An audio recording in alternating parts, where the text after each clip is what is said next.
Tonight's tale is based on a masterpiece of Gothic horror, The Fall of the House of Usher by Edgar Allan Poe, but with my own chilling twist.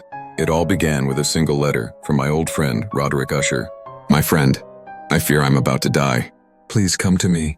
With unease and foreboding, I set out on the journey. The forest path was choked with fallen leaves. The branches swayed above me, whispering sorrow. The sky was gray, the clouds drifting as though they were watching me. And then I saw it, the Usher mansion. It was not a house, but a living monster. Its windows glared at me like the eyes of the dead. A vast crack ran down its facade like a scar splitting a face. I muttered to myself, this house, it lives but without a soul. The rotting door groaned as I pushed it open. Darkness and decay struck my nose. A lone candle flickered in the hallway, and at the end of it stood Roderick. His face was pale, his eyes trembling with both fear and madness. His hands shook, and his voice broke like a whisper.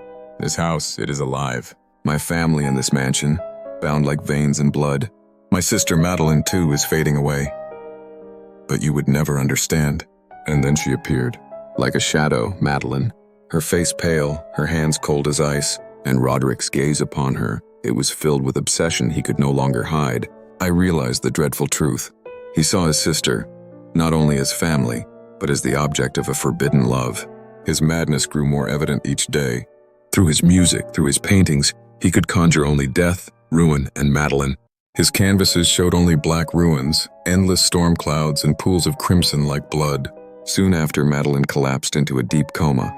Yet when I held her hand, I felt a faint pulse. She is still alive, I whispered, but Roderick shook his head, his eyes drowning in despair. No, she's already dead. You do not understand. This house, it must claim her, and with her, it must bury my sins as well. Blinded by guilt and madness, he entombed her, alive. The stone walls of the crypt were damp, heavy with mold. The coffin shut with a final echo, and I swear I saw tears glistening at the corner of her eyes. She was still alive, but betrayed by her brother's obsession, she was buried as though already dead. That night a storm raged. The house seemed to hold its breath. Roderick sat trembling before the piano. Don't you hear it? He cried. She calls to me from her tomb. She pounds on the iron door. She is coming back to me. Thud, thud, thud. The sound echoed from the depths. The coffin rattled.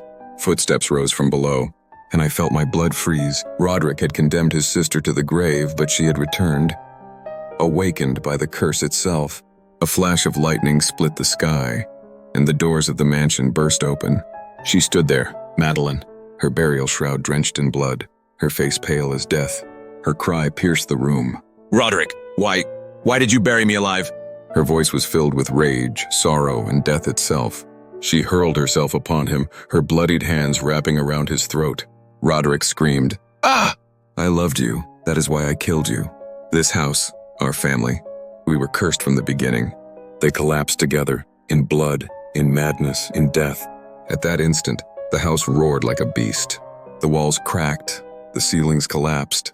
The floor glowed red as though soaked in blood. The mansion itself consumed their bodies. Stumbling, trembling, I fled. Behind me, the House of Usher shrieked as it fell in on itself, dragged down into the black tarn that lay before it. The red glow of the moon shone across the water. The screams of the siblings seemed to echo beneath the surface. From that night on, the House of Usher was no more. The mansion, the family, the forbidden love, the madness, the revenge of the living dead, all swallowed together in ruin.